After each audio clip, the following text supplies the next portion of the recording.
Hey, welcome to Black Justice Chronicles, where each story is a revolution of truth and resilience. Get ready for a journey that celebrates the power of justice.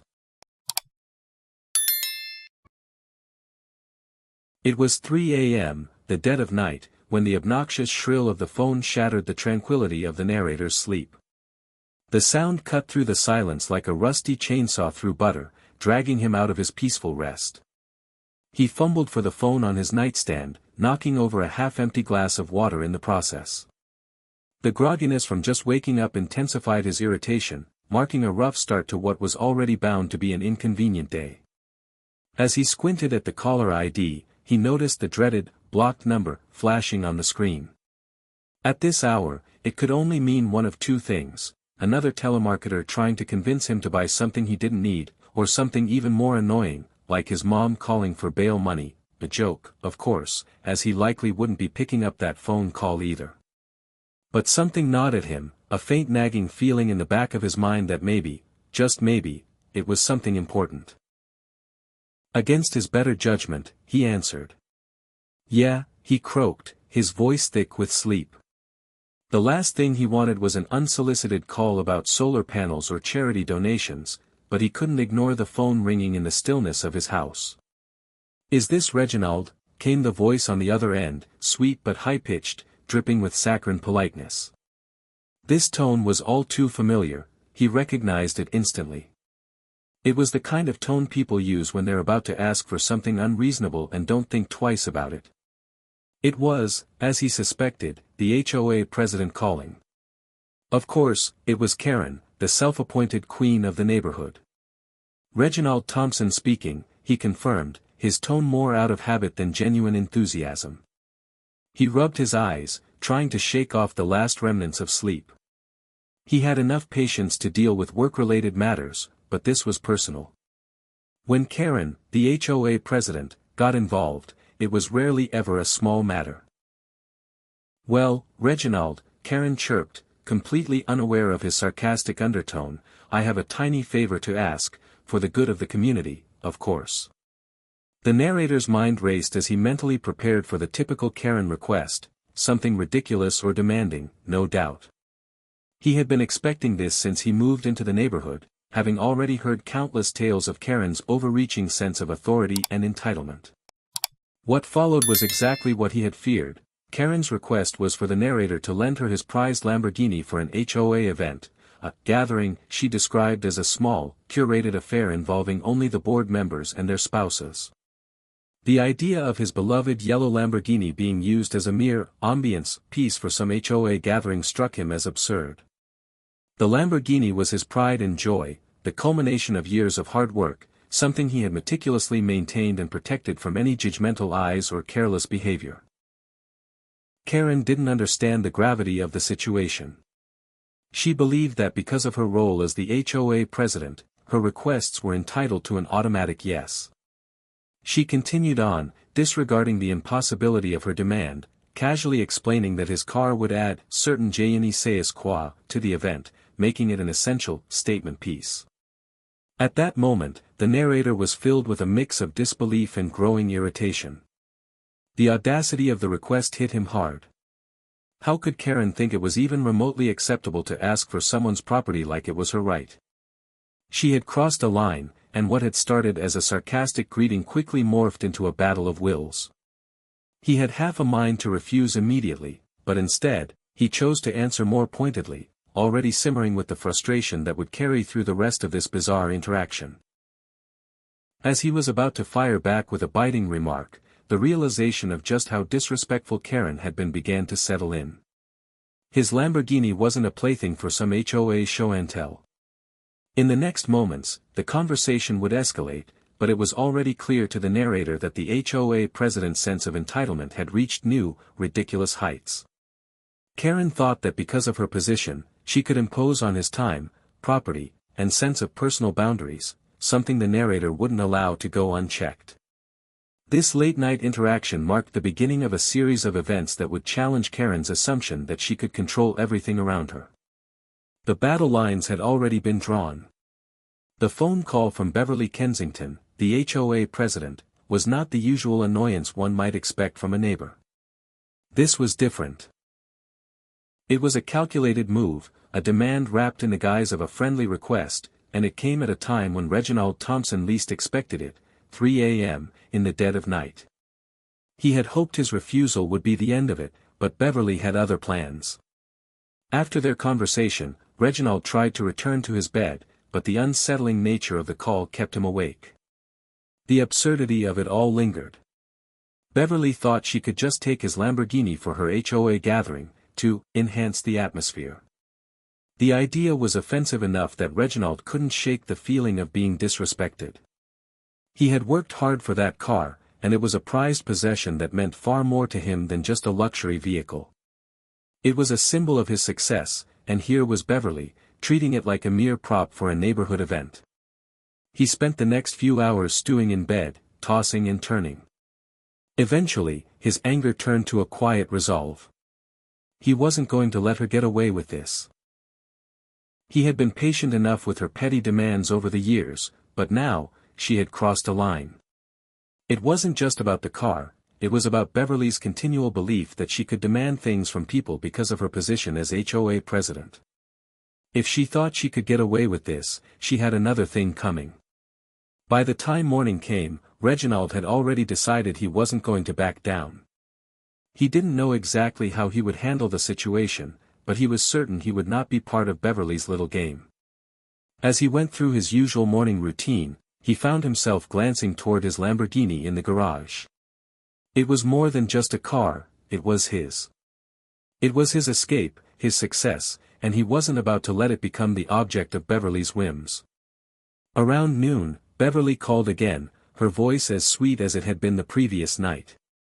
"Reginald, darling, have you given any thought to my request?" she cooed. Reginald clenched his jaw.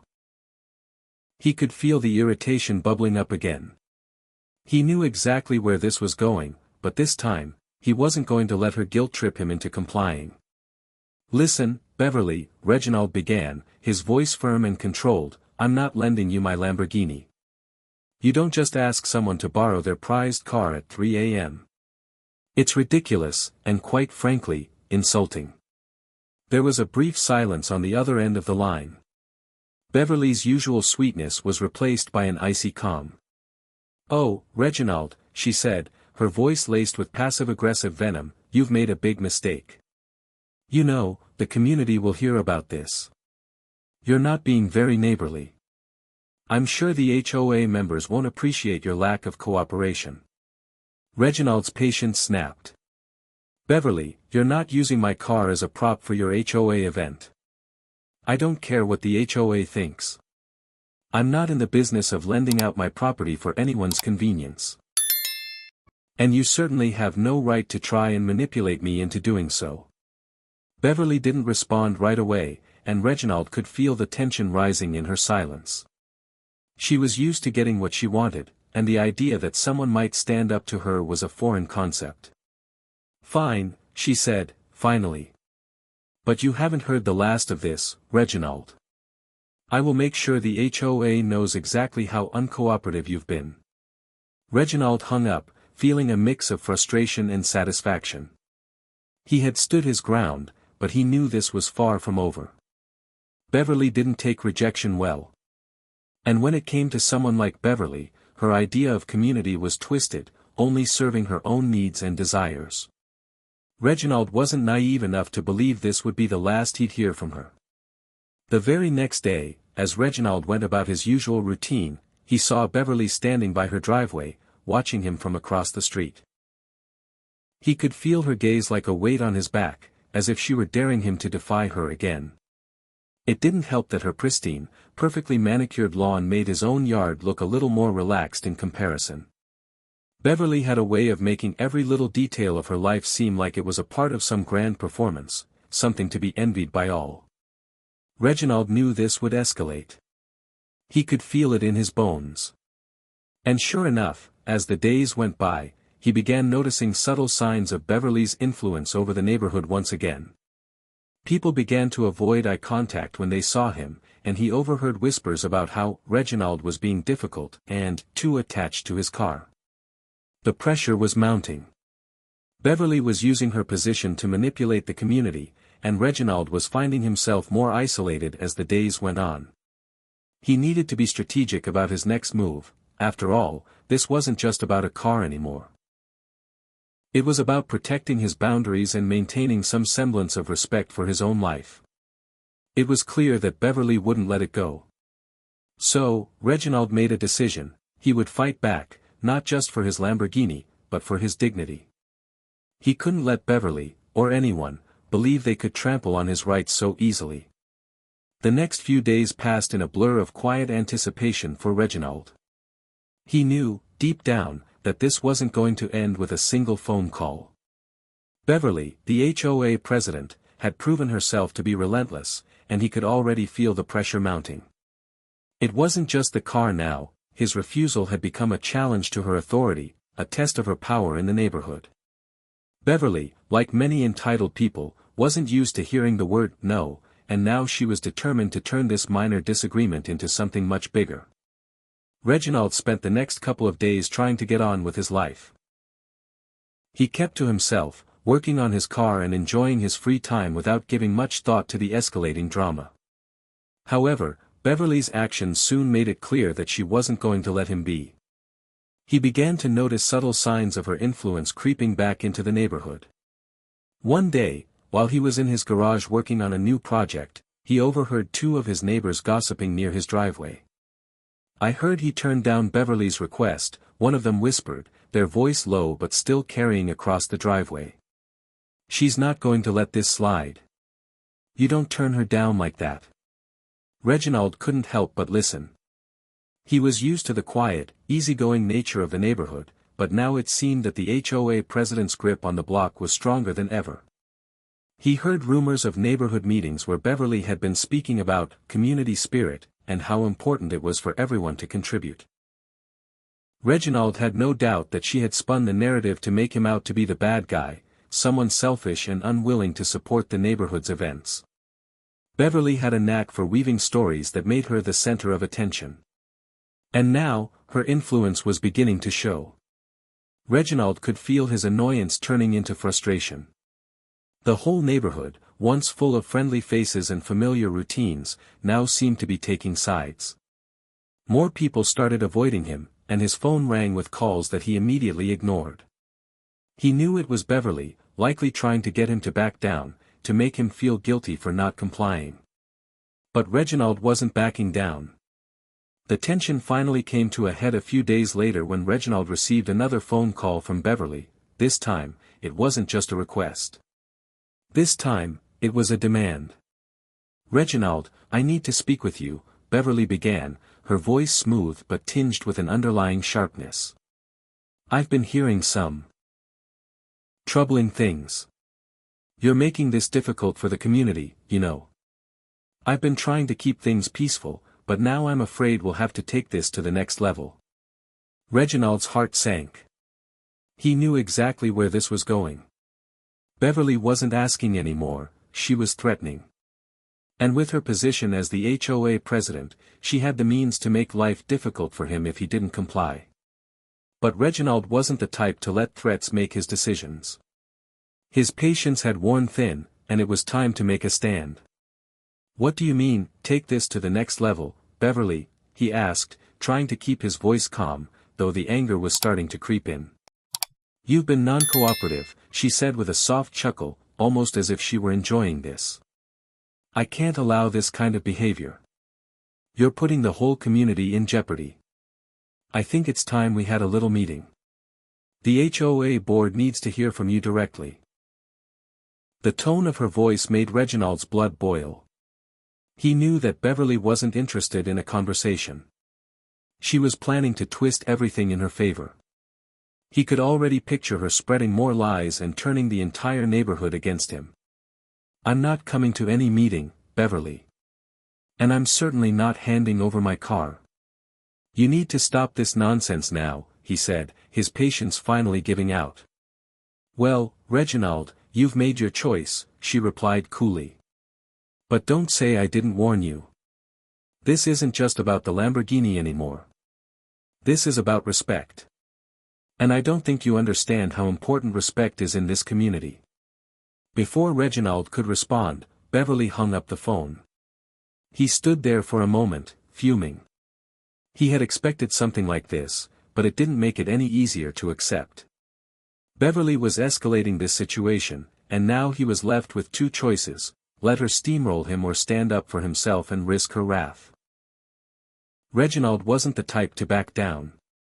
If Beverly thought she could control him by using the HOA and her own sense of entitlement, she had another thing coming. He had his rights, and he wasn't going to let anyone, including her, bully him into submission. The next few days were tense. Reginald went about his business as usual, but he noticed more people starting to talk behind his back. There were whispers, glances exchanged when he passed by, and an increasing number of messages from neighbors trying to steer clear of the conflict. Beverly was turning the neighborhood against him, and he had no doubt she was using her influence to ensure that everyone sided with her. Reginald's frustration grew with each passing day, but he wasn't going to let this go without a fight. He knew it was only a matter of time before Beverly's next move, and he needed to be prepared for whatever she threw his way. One thing was for sure, this was far from over. The phone call from Beverly Kensington. The HOA president, wasn't something Reginald had expected so soon. After their initial conversation, he had hoped that his firm refusal would put an end to Beverly's incessant demands. But as the days wore on, it became clear that Beverly wouldn't just let it go. If anything, she was going to escalate things. It didn't take long for Reginald to hear whispers around the neighborhood. He had kept to himself, but the more he listened, the more he realized that Beverly had taken his refusal as a personal affront. She wasn't used to being told no, and now, with her position of power, she was doing everything she could to turn the neighborhood against him. It started with little things. A neighbor avoided eye contact as they passed by his house, people started acting oddly distant, and Reginald even noticed the subtle shift in the way others spoke to him. They didn't say anything outright, but Reginald could tell that there were whispers behind his back. Beverly was working her magic, using her influence over the HOA to make him the villain in the neighborhood. It wasn't long before Reginald started receiving messages from fellow residents. Most of them were polite, almost apologetic. They said they didn't want to get involved in the dispute, but it was clear they had already chosen a side. Beverly's side. Reginald had been prepared for this. He had expected it from someone like her. Beverly wasn't just the president of the HOA, she was the queen of the cul-de-sac, the self-proclaimed ruler of all the homes around her. And now, she was using that power to manipulate the situation and get her way. One afternoon, Reginald's phone rang again. He knew exactly who it was before he even picked it up. He could already feel the knot in his stomach tighten. When he answered, there was no pleasantries, no sugarcoating. It was straight to business. "Reginald," Beverly said, her voice smooth but dripping with condescension. "I've heard a lot of talk around the neighborhood, and I have to say, I'm very disappointed. I gave you a simple request, and you turned me down. Now, I need to ask you again, why haven't you agreed to lend me your car?" Reginald sighed, trying to keep his cool. "Beverly, I've already told you. The answer is no. I'm not lending you my car for your little gathering. I don't care how much you think it would benefit the community." "Reginald," Beverly continued, her voice rising slightly in frustration, "this isn't just about you and your car. This is about being a good neighbor, about contributing to the greater good of the community. I've had several people express their concern about your refusal, and honestly, I'm starting to wonder if you're the type of person we want living in this neighborhood." Reginald's patience was running thin. "I've been nothing but a good neighbor, Beverly. I've followed the rules, I've kept to myself, and I've never asked anyone for anything. But this? This is crossing a line. You don't get to dictate what I do with my property." Beverly didn't take kindly to that. "Well, Reginald, it's clear you're not the team player we thought you were. I've been nothing but kind to you, but it seems like you've chosen to make an enemy out of the wrong person." There was a pause before she added, "I'll be speaking with the HOA board. I'm sure they'll have something to say about your refusal. We can't have someone like you holding up the progress of the community. Reginald could almost hear the smug smile on Beverly's face as she spoke. He could tell she was planning something more than just a little conversation. This wasn't about a car anymore, it was about power. And Beverly would stop at nothing to get what she wanted. After the call ended, Reginald felt a surge of anger. Beverly wasn't just trying to manipulate him into doing what she wanted, she was using her position of authority to try to control the entire neighborhood. And now, with the board backing her up, Reginald knew he needed to act fast. The next day, as he walked down the street, Reginald saw a few of his neighbors gathered in their yards, chatting. As soon as they saw him, they fell silent, exchanging glances. Reginald stopped in his tracks, sensing that the gossip about him was already spreading. Beverly had been at it again, using her influence to turn the community against him. He could feel the weight of the unspoken words in the air. Reginald knew he had to do something. He couldn't let Beverly use the HOA to isolate him, to make him the pariah of the neighborhood. He'd been patient, but now he needed to fight back. He started planning. If Beverly wanted to play dirty, so be it. Reginald wasn't going to sit idly by and let her manipulate the situation to her advantage. It didn't take long for Reginald's patience to run out. After days of subtle intimidation, whispers in the neighborhood, and Beverly Kensington's relentless pursuit of control, Reginald knew he couldn't let this go on any longer. Beverly had taken things too far. What had started as a simple request for his Lamborghini had turned into a battle for respect, and Reginald wasn't about to lose that fight. The tipping point came when Reginald received another letter from the HOA. It was an official-looking notice, complete with a gold-embossed seal, demanding that he attend an emergency meeting to discuss his uncooperative behavior and failure to support the community. The letter was thinly veiled, but it was clear, this was a direct response to his refusal to lend Beverly his car. Reginald shook his head in disbelief as he read the letter. He had been through enough in the past week to know this wasn't just about a car anymore. Beverly had turned his refusal into a personal attack, and now, the HOA board, under her influence, was using their authority to punish him. Reginald wasn't going to let them win. This wasn't just a battle over his car, it was about his autonomy, his boundaries, and his right to live in peace. Reginald decided to attend the meeting, but this time, he wouldn't be passive. He wasn't going to allow Beverly to manipulate the board into turning the community against him. He had already documented everything. Every conversation, every strange power grab, and every instance of Beverly overstepping her boundaries. He had evidence. He had backup. And he was ready to fight. When Reginald entered the HOA meeting room, the atmosphere was thick with tension. Beverly was already there, sitting at the front of the room with a smug look on her face. The board members, most of them nodding in agreement with whatever Beverly said, shot him glances that made it clear they were already predisposed to believe her side of the story. "Ah, Reginald," Beverly greeted him, her voice dripping with insincerity. "I'm so glad you could join us. It's important that you understand how much your actions are affecting the community." Reginald's blood boiled. "I'm not here to listen to your manipulations, Beverly. I'm here because I was summoned, and I'm not going to let you use your position to turn the whole neighborhood against me." The room fell silent. Reginald had never been one for confrontation, but something about Beverly's entitled attitude had pushed him to the edge. The board members looked taken aback, clearly surprised by Reginald's defiance.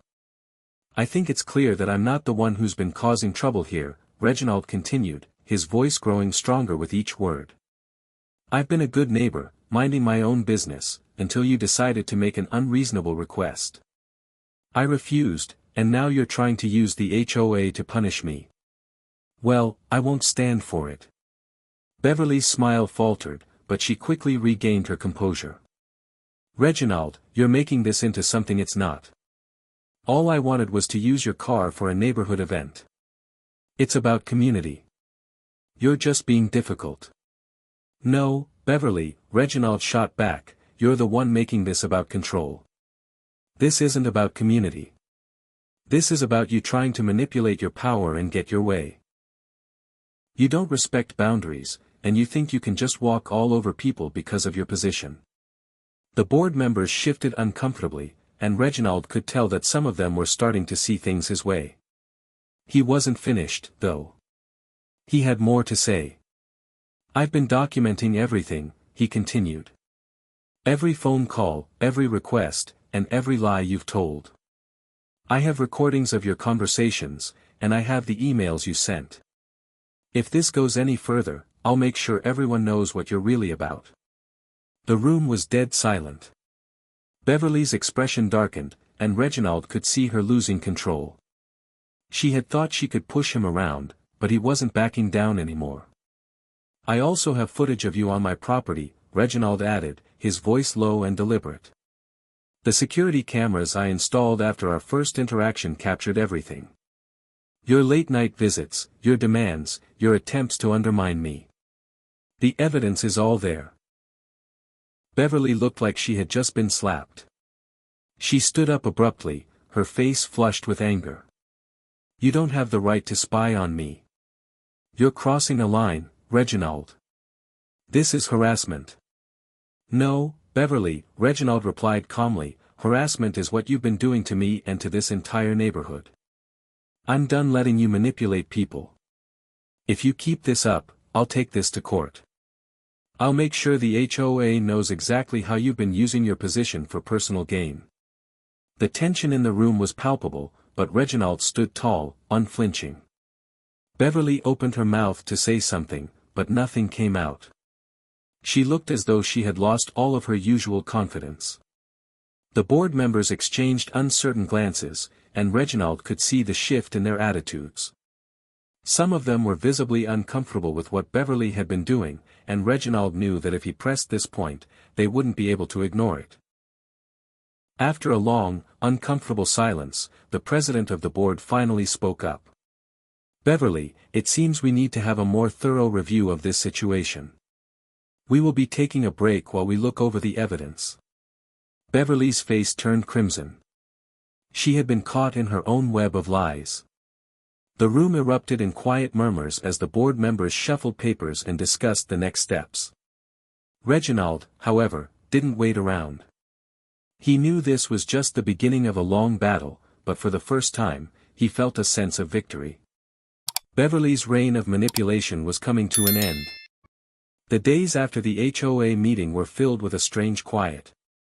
Reginald had expected more confrontation, more fallout from his defiant stand, but instead, it felt as though the neighborhood was holding its breath. Beverly had been put in her place for the moment, and Reginald had made his position clear: he wasn't someone who could be bullied into submission. But just because things had quieted down didn't mean the conflict was over. If anything, Reginald knew that Beverly, the HOA president, was now more dangerous than ever. She wasn't going to let this slide. She'd already demonstrated her willingness to manipulate the HOA and the entire neighborhood to get what she wanted, and Reginald suspected she wouldn't stop now. As days turned into weeks, Reginald went about his life, carefully keeping an eye on his surroundings. He had installed security cameras after the first phone call and had been vigilant ever since. What bothered him the most wasn't the fact that Beverly was still trying to push her agenda, it was the sense that she was trying to tear the entire neighborhood apart, all to protect her fragile ego. One evening, Reginald was sitting in his garage, working on a new project for his Lamborghini, when he noticed something odd. A car he didn't recognize was parked down the street near his property. It wasn't unusual for new people to stop by, but this car was parked in a way that felt deliberate, too close to his driveway, almost like it was watching his house. He stepped outside to investigate, trying to be discreet, but as he approached, he saw the familiar figure of Beverly's son, the teenager who had been acting as her little enforcer. Reginald's heart sank. He had suspected that Beverly would involve her son in the scheme to intimidate him, but seeing him lurking around, watching his property, made everything feel too real. He wasn't just dealing with a neighbor who was overstepping boundaries, he was facing a concerted effort to control him and make him pay for standing up to Beverly. He turned back to the garage, deciding not to confront the boy just yet. Instead, Reginald made sure all his cameras were functioning properly and set up new monitoring systems for his perimeter. He wasn't going to let this go unnoticed. If Beverly and her son were plotting something, he'd be ready.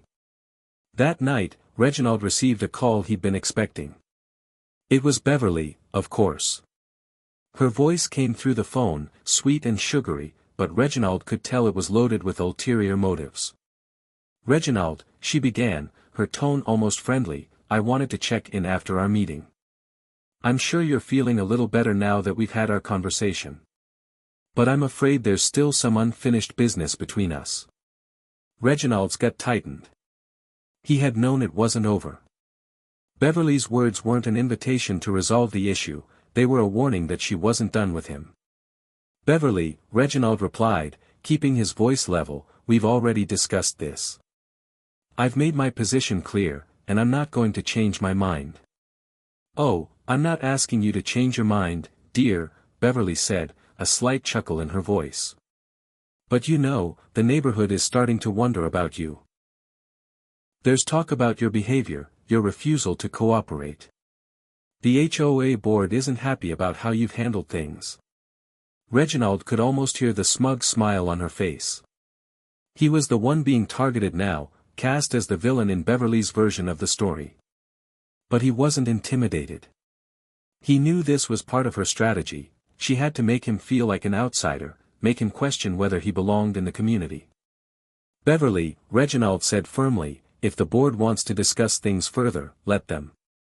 But I'm not going to back down. I won't be intimidated by you or anyone else." There was a long silence on the other end of the line before Beverly's voice returned, dripping with mock sweetness. "Oh, Reginald, I'm not trying to intimidate you. I just want you to understand the gravity of the situation. We're all trying to make this neighborhood a better place, and you're standing in the way. I think you'll regret your stance on this." With that, she hung up. Reginald sat there, phone still in hand, feeling his anger rise. She was threatening him, not just with words but with the full power of the HOA, and he knew that she wouldn't stop until she had either broken him or forced him into submission. He spent the next few days stewing in his anger. Beverly had already begun to make her move, and Reginald could feel it in the air. He wasn't going to let her ruin everything he'd worked for. He had to act, and he had to act fast. Reginald reached out to some of his neighbors, quietly checking in with them, asking if they had experienced any of Beverly's tactics. To his surprise, several had. They'd been too afraid to speak out, too afraid of the HOA's power, but now they were starting to see Beverly for who she really was. Reginald was no longer alone in this fight. He wasn't going to sit back and let Beverly use her position to make life miserable for him or anyone else in the neighborhood. He was done being a passive participant in her games. This wasn't just about his Lamborghini anymore. This was about standing up to someone who thought they could control others through fear and manipulation. And Reginald wasn't having it. It had become clear to Reginald that the situation with Beverly Kensington, the self-appointed queen of the cul-de-sac, wasn't going to resolve itself quietly. Beverly had underestimated him, thinking that a few phone calls and a little pressure would bend him to her will. What she didn't account for was Reginald's resolve, his ability to stand firm, and the quietly growing support of his neighbors who were fed up with her antics. Reginald had done everything right. He had documented every instance of Beverly's attempts to manipulate the situation. He had installed cameras around his property to protect himself, and he had even gathered evidence of her lurking around his house late at night. But Beverly was relentless. She had gone to the HOA, tried to isolate him, and used her position to keep the pressure on him, hoping to break his spirit. But Reginald wasn't a man who would back down easily. He'd come this far, and he wasn't about to let her have the last word. One evening, after another tense phone call with Beverly where she once again threatened to take things to the next level, Reginald decided he had had enough. He wasn't going to wait for the HOA to make another move or for Beverly to escalate things any further. He was going to take the fight to her, but this time, he would be playing on his own terms. He had already collected enough evidence to make sure she couldn't escape the consequences of her actions. The next day, Reginald received a letter from the HOA board. He had expected it. Beverly had surely been working her connections behind the scenes, pushing for some sort of punishment. The letter claimed that Reginald had violated community guidelines by being uncooperative and disruptive to the neighborhood's sense of harmony. It included a fine for his unneighborly behavior, a penalty that Reginald knew was fabricated entirely by Beverly to punish him for refusing her request. Instead of letting it get to him, Reginald did what he had been planning all along. He prepared his response, but it wasn't going to be just any response. He was going to take the HOA's actions and turn them back on Beverly.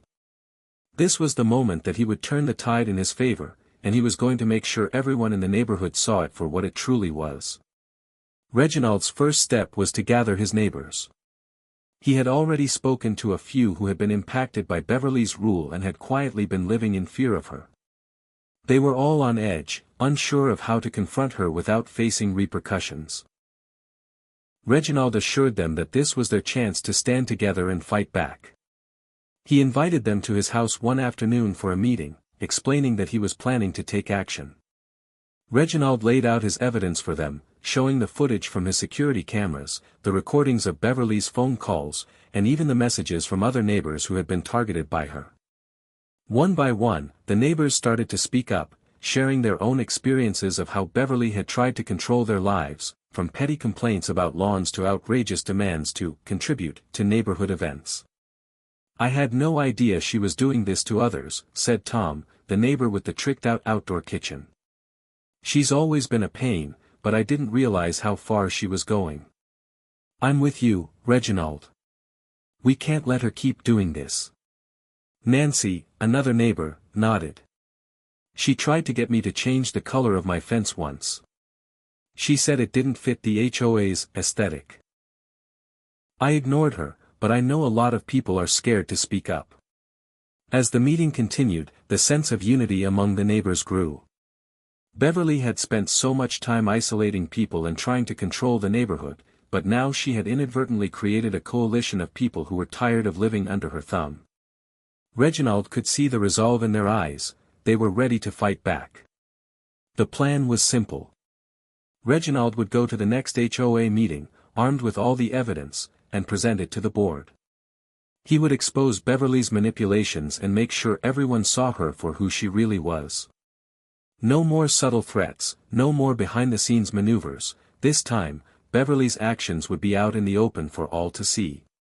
When the night of the meeting arrived, Reginald stood before the HOA board, flanked by his neighbors.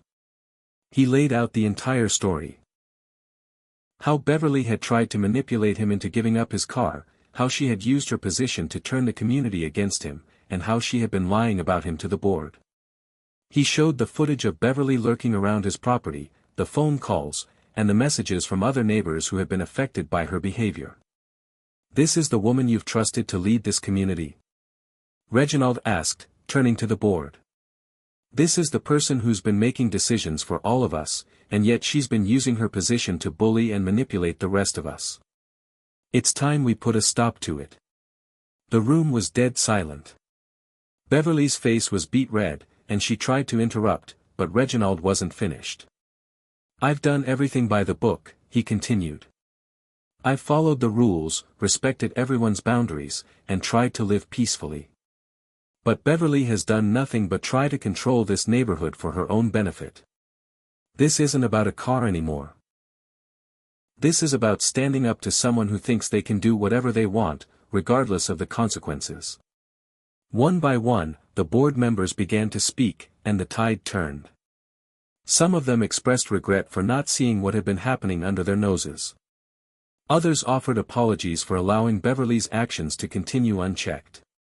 In the end, the board voted to remove Beverly from her position as HOA president and suspend her from any future leadership roles. They also agreed to launch a full investigation into her behavior. Beverly was stunned, speechless. Reginald, standing tall and resolute, had won. Not only had he defended his rights, but he had also exposed the person who had been tormenting the entire neighborhood for years. The tables had turned, and Beverly's reign of manipulation was over.